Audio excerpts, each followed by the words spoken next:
Renungan harian untuk kita hari ini. Ibrani pukul 10.19-25. Topik minggu, mengarahkan hati dan jiwa untuk mencari Tuhan.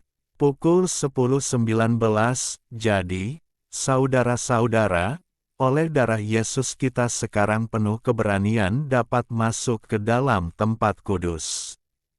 Pukul 10.20, karena Ia telah membuka jalan yang baru dan yang hidup bagi kita melalui tabir, yaitu diri-Nya sendiri. Pukul 10.21, dan kita mempunyai seorang imam besar sebagai kepala rumah Allah. Pukul 10.22, karena itu marilah kita menghadap Allah dengan hati yang tulus ikhlas dan keyakinan iman yang teguh. Oleh karena hati kita telah dibersihkan dari hati nurani yang jahat dan tubuh kita telah dibasuh dengan air yang murni. Pukul 10.23, marilah kita teguh berpegang pada pengakuan tentang pengharapan kita, sebab Ia, yang menjanjikannya, setia. Pukul 10.24, dan marilah kita saling memperhatikan supaya kita saling mendorong dalam kasih dan dalam pekerjaan baik. Pukul 10.25, janganlah kita menjauhkan diri dari pertemuan-pertemuan ibadah kita, seperti dibiasakan oleh beberapa orang, tetapi marilah kita saling menasihati, dan semakin giat melakukannya menjelang hari Tuhan yang mendekat. Tugas panggilan gereja adalah bersekutu, bersaksi dan melayani. Segenap pelayan gereja dan jemaat menyatukan hati dan pikiran menghadap Tuhan dengan mengabdi pada tritugas panggilan ini.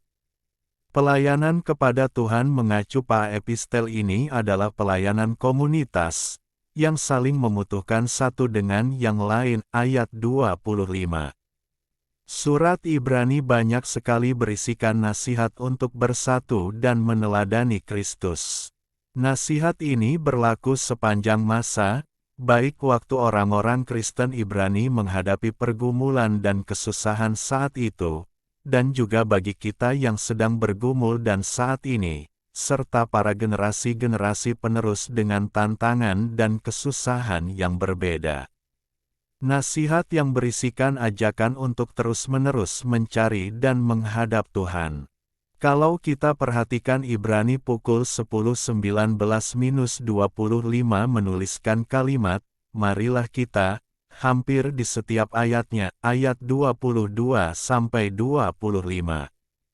Kalimat ajakan ini selalu berasal dari komunitas dan berpadanan dengan Tuhan.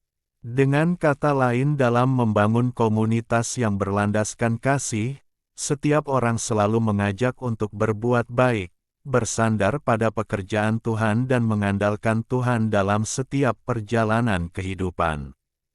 Marilah kita mendekat, ayat 22, nasihat untuk hidup mendekat kepada Allah. Mendekat kepada Allah untuk menerima belas kasihan dan mendapat kasih karunia untuk menolong kita setiap hari. Dituliskan ayat 22, karena niat jahat pikiran yang jahat, hati yang jahat dapat sewaktu-waktu menguasai kita. Hendaklah tiap-tiap orang mendekat kepada Tuhan.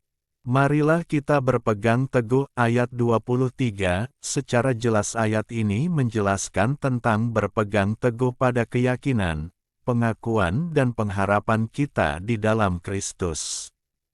Berpegang teguh berarti melekat dan tidak melepaskan. Seperti ombak yang mengguncang kapal, mereka harus berpegang pada sesuatu yang aman. Demikian ketika orang Kristen menghadapi ombak kehidupan, harus berpegang teguh pada pengharapan akan janji Allah.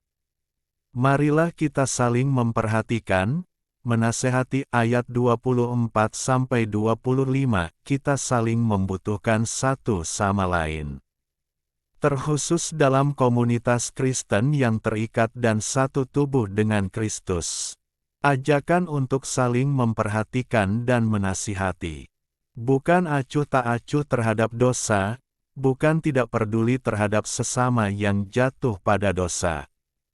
melainkan saling memperhatikan dan menasihati untuk kasih Kristus. Kiranya Tuhan menolong kita. Amin.